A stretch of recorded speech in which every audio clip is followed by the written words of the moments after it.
건져내고 인도하여 데려가려 하노라.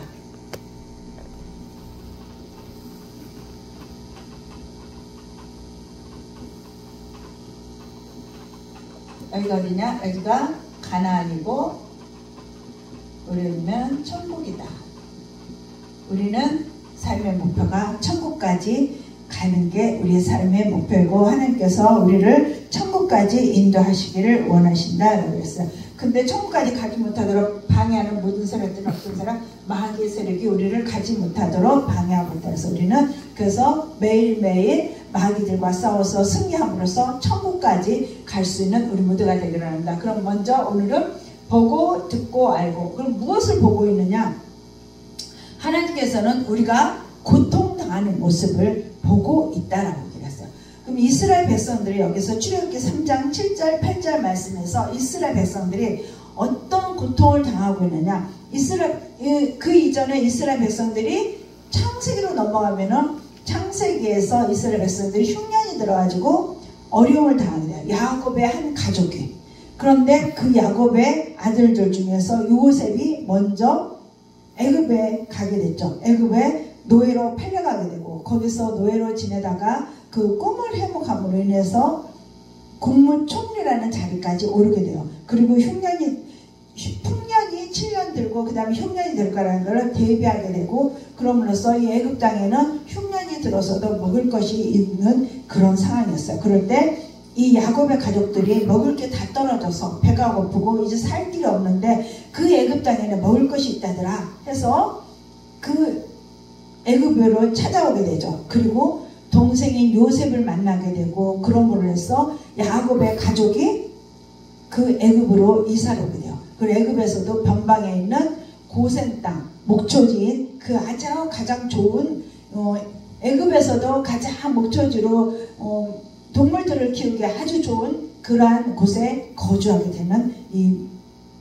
혜택을 보게 되죠. 누구 때문에? 요셉이라는 그 아들 때문에 혜택을 보게 돼요. 그리고 지내다 보니까 이 가족이 처음에는 70명이라는 그 가족이 왔어요. 와서 지내다 보니까 야, 애굽이라는 곳은 참 좋아. 이 흉년이 드는 상황에서도 우리에게 먹을 것이 있고 또 이렇게 짐승들도 잘 키울 수 있게 하고 이 애굽은 참 좋은 곳인가 봐. 그리고 그 하나님께서 애굽으로 와서 살 수 있도록 그 인도하셨건만 그거를 다 잊어버리고 애굽 문화를 점점 좋아하게 되고 애굽 사람들이 섬기는 신을 좋아하게 돼요. 근데 하나님은 그 모습을 보면서 너무너무 가슴을 치면서 안타까워하죠. 내가 너희들을 사랑했어서 너희들이 흉년이 들었을 때 내가 너희들을 먹을 것을 있는 이 애굽으로 보내었건만 그리고 요셉과도 만나게 해줬건만 너희들은 나를 잊었느냐. 그리고 안타까워요. 그래서 안 되겠구나. 너희들을 다시 돌아와다 아무리 외쳐도 하나님 앞으로 돌아오질 않아요. 그래서 하나님께서 돌아오기는 방법이 뭘까? 그것이 바로 고난의 환경을 주는 것이구나. 그래서 고난의 환경을 주게 돼요.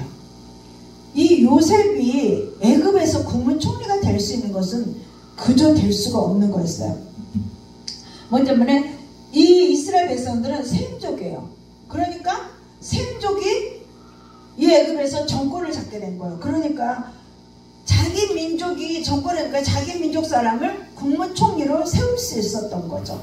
우리나라도 보면은 우리 일제시대를 생각해 보면은 일제시대 때 그 일본 사람이 우리나라를 정권을 잡고 있을 때 자기 나라 사람을 총리로 세우고 총독을 세우고 다 세울 수 있었던 거예요. 그런 마찬가지로 지금 애굽이라는 나라에도 셈족이 정권을 잡게 했어요. 바로 150년 전부터 이렇게 하나님께서는 정권을 잡게 미리서부터 다 환경을 조성해 놓고 그리고 셈족이 잡은 다음에 요셉이 자연스럽게 국무총리에 오를 수 있었고 그리고 그 모든 애굽을 다스릴 수 있는 그러한 영향력 있는 사람으로 하나님은 만드셨어요. 그런데 이 이스라엘 백성들은 그거를 잊어버리고 애굽의 문화가 좋구나. 애굽의 신은 대단한가 봐. 그리고 하나님을 저버린 거예요.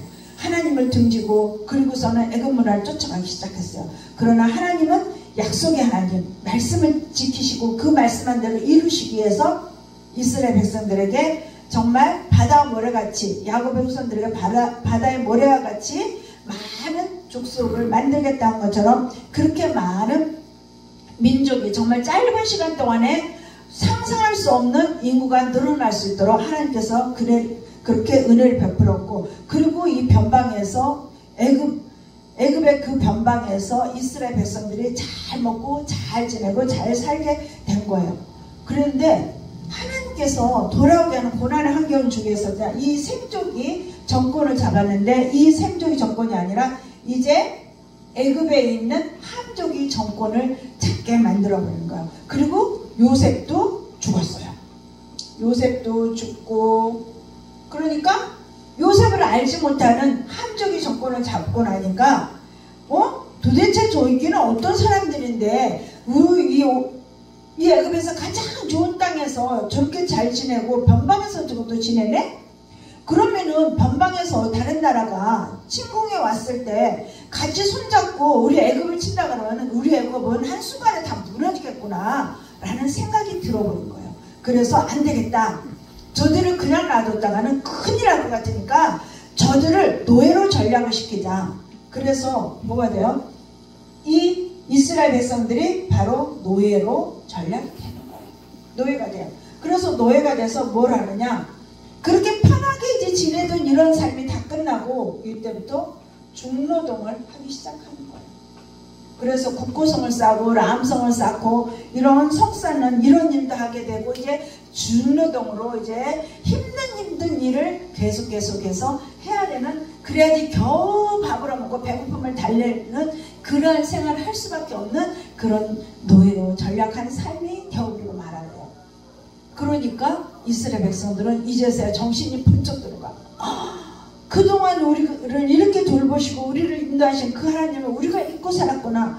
그 하나님 이제 이렇게 중노동하고 이렇게 살기가 너무 버겁고 너무 힘듭니다. 이제 요셉을 알지 못하는 왕이 정권도 잡았고 도대체 우리를 이렇게 힘들게 하는데, 하나님 예전에 우리를 인도하셨고 우리를 푸른 초장 물가로 인도하셨던 그 하나님 어디 계십니까? 라고 찾기 시작하는 거예요. 그래서 하나님은 우리가 이렇게 고통하는 거, 이스라엘 백성들이 고통하는 거를 분명히 보고 있다라는 겁니다. 고통 가운데 있을 때에 하나님은 우리의 고통을 모르는 것이 아니라, 눈 감는 것이 아니라 분명히 보고 있다는 거예요. 그럴 때 무엇을 해라? 부르짖어라 라고 그래요.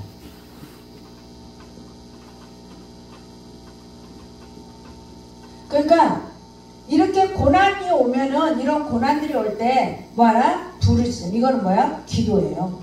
기도해라.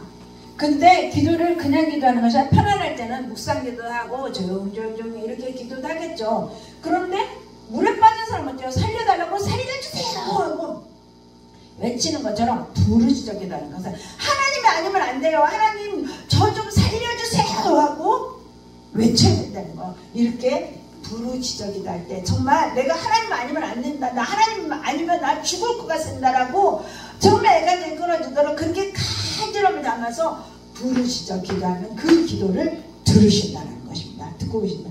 그런데 이렇게 이중고만 있는 고난이 아니라 또 어떤 고난이 닥치냐? 산화제한을 해요. 그래서 아들을 낳으면은 아들을 죽여요. 왜? 인구가 증가는 안 되고 남자애가 자라나면은 전쟁에서 싸우고 이러고 하니까 안 되겠구나. 그래서 남자애가 태어나면 다 죽이라고 하는 거예요.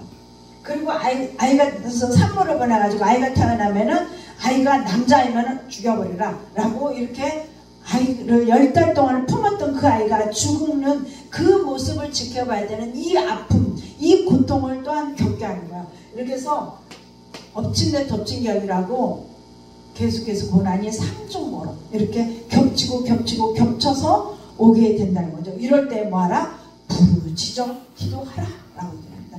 부르짖어 간절히 기도할 때, 그럴 때 우리 기도를 그냥 단순히 듣는 것이 아니라 우리 기도를 무엇 때문에 뭘 근심하고 있고 뭘 염려하는지 뭘 걱정하는지 알고 있다는 거예요. 하나님은 그러니까 우리의 부르짖음을 들으시고 우리가 원하는 것이 무엇인가를 알고 계시는 하나님이시라는 것입니다. 우리는 문제가 있을 때 간절히 하나님 앞에 부르짖을 수 있는 우리가 되기를 소망합니다. 정말 그 삶 가운데 힘든 그 여정 속에서 그 고난이 참으로 힘들어서 깜깜한 어둠 속에 있고 터널 가운데 갇혀 있을 것 같고 그럴 때에도 하나님께서는 우리 기도를 여전히 듣고 계신다는 것입니다. 그런데 우리는 어때요? 그 문제 가운데 있을 때에 하나님은 왜 내 기도를 안 들으시고 왜 내게 응답을 하지 않으실까? 저도 인생에서 정말 견디기 어려울 정도의 그런 고난의 삶이 있었습니다. 처음에 결혼해가지고 아이를 낳는데 아이가 얼마 못 살고 병원에서 죽겠다라고요. 아이가 얼마나 삐쩍삐쩍 말랐는지 나뭇가지처럼 그렇게 말랐어요. 그리고 제가 아이가 늦게 태어나가지고 11달 만에 아이를 낳았는데 11개월 만에 태어난 아이가 2.3kg밖에 안 나가는 거예요. 그러니까 뭐 태아가 뱃속에서 뭐 다 그냥 굶어 죽은 것처럼 그렇게 삐쩍 말아가지고 알고 그래서 태어나면서도 울지도 못하고 제왕절개 수술을 하겠다고 준비하는 중에 아이가 태어나긴 했는데 그렇게 태어나고 나니까 이 아이가 살지 못할 거라고 호흡도 곤란하고 이런 상황이었어요. 그런데 그 아이를 바라보면서 하나님 앞에 기도하기 시작했어요.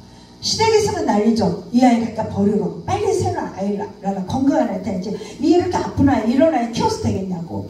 요즘에 아이가 태어나면은 요즘에 많은 분들이 기형아도 많이 태어나고 그런 일들이 많이 벌어지죠. 정상적인 아이보다는 많이 비정상적인 아이가 많이 태어나죠. 저도 그렇게 비정상적인 아이가 태어났을 때 정말 눈물이 아니면 키울 수 없는 그 아픔 가운데 있었어요. 그럴 때 부르짖는 것밖에 없더라고요. 하나님 앞에 부르짖는 것밖에 없어요. 제가 더구나 부모님을 떠나서 멀리 가서 살게 됐어요. 그러니까 그곳에서는 친척도 없고 아무도 없는 안에서 가는 것이라고는 제가 오로지 교회 나가는 거. 그게 제 삶의 전부였어. 살면서 교회 갔다 오는 거. 주일날 가고 새벽 예배 가고 수요 예배, 금요 예배 이렇게 예배란 예배는 정말 빠지지 않고 그 예배만을 열심히 가기 시작했어요. 그리고 예배 가서 그렇게 지내면서 예배를 드릴 때마다 하나님 앞에 눈물로 오게 됐어요. 눈물이 앞을 가려서 정말 예배를 제대로 드릴 수 없을 정도로 너무나도 마음이 아프고 너무나도 힘들고 그럴 때 오직 의지할 수 있는 게 주님밖에 없었어요. 그런데 주님은 그 가운데서 주님의 사랑을 알게 하시고 주님의 은혜를 알게 하시는 하나님이셨어요. 하나님 이 아이를 바라보면서 이렇게 제대로 너무 힘이 없으니까 아이가 저도 빨지도 못해요. 저도 빨지도 못하고 이렇게 힘이 없는 이런 아이를 하나님은 그래도 사랑하시겠죠. 이 아이는 뭐냐면 제가 이 아이를 사랑해 주지 않으면 아무도 이 아이를 사랑해 줄 사람이 없어요. 이 땅에 누가 사랑해 주겠어요. 우리 주님도 저를 아무도 세상에서 저를 바라보지 않고 저를 사랑해 주지 않더라도 주님은 저를 사랑해 주시겠죠. 이렇게 하나님의 사랑을 알게 하시다는 거. 우리는 그래서 그 고난 가운데서도 하나님의 은혜를 깨닫게 하시고 하나님의 사랑을 알게 하시는 그 사랑의 하나님, 그 사랑의 하나님을 우리는 믿고 의지하고 바라볼 수 있는 우리가 되기를 소망합니다. 이렇게 하나님은 우리가 간절히 부르짖을 때에 우리에게 뭘 하시냐? 이 부르짖음 소리를 듣고 우리에게 내려오신다는 것. 은혜를 베풀어 주시겠다라고 얘기를 합니다. 은혜를 베풀어 주시는데 하나님은 우리가 이렇게 간절히 볼 때 우리를 그냥 듣고만 계시는 것이 아니라 그냥 알고만 있는 것이 아니라 네가 얼마나 아파하고 네가 얼마나 고통스러운지 그걸 내가 분명히 보고 있고 그리고 네가 얼마나 고통스러운지 그것을 너의 그 부르짖는 그 소리를 내가 듣고 있고 그리고 내가 알고 있단다. 그러니 내가 너에게 은혜를 베풀어 주겠다라고 했어요. 그래서 이 은혜는 값없이 거저주는 은혜예요. 어떤 거라도 그냥 내 환경이 너무 힘들고 내가 너무나도 고통스럽고 너무나도 아파서 그저 하나님 앞에 부르짖었는데 하나님께서는 값없이 거저 은혜를 베풀어 주신다는 것입니다. 우리는 하나님의 이 한량한 은혜, 측량할 수 없는 이 크신 은혜를 우리는 우리에게 맛보게 하시는 하나님입니다. 우리는 이 은혜에 젖게 하시는 하나님, 우리는 그 하나님을 만날 수 있어야 될지 믿습니다. 그래서 오늘은 보고 듣고 알고 계시는 이 하나님, 이건 주로 어디 나냐? 출애굽기 1장하고 2장에서 주로 나와요. 얼마나 고통스러운지. 나중에 벽돌을 찍을 때도 어때요? 너희들이 지푸라기 갔다가 가서 스스로 네가 찍어라 이렇게 하고, 하루의 분량은 줄여주지 않을 거다. 너희들 반드시 그 양은 채워야 된다 하면서, 그리고 막 때리고 그러면 맞아야 되고, 먹을 것도 제대로 안 주면 굶어야 되고, 이런 그 아픔과 고통 속에서 이제는 더 이상 이 환경에서 살아갈 수가 없고 살 힘이 없으니까 주님을 찾게 되었다는 거, 하나님을 찾게 되었다는 거죠. 이랬습니다. 그럴 때 하나님 은혜를 베풀어 주신다는 것입니다. 우리는 그 하나님을 오늘도 내 삶 가운데 힘든 삶이 있습니까? 고통스러운 삶이 있습니까? 정말 참기 어렵고 그러한 마음에 또 상처도 받고 찔림도 받는 그러한 삶은 아닙니까? 그러한 삶이 있다 그러면 우리 주님 앞에 묵묵히 나와서 하나님 앞에 부르짖어 눈물을 흘리며 부르짖을 수 있는 우리가 되립니다. 그렇게 간절히 부를 때 찾아오시는 그 주님의 은혜를, 그 주님의 은혜 안에 흠뻑 젖는 우리 모두가 되기를 소망합니다. 다음 시간에는 이 내려가서 은혜를 베푸시는 그 주님에 대해서 은혜를 나누기를 원합니다. 네.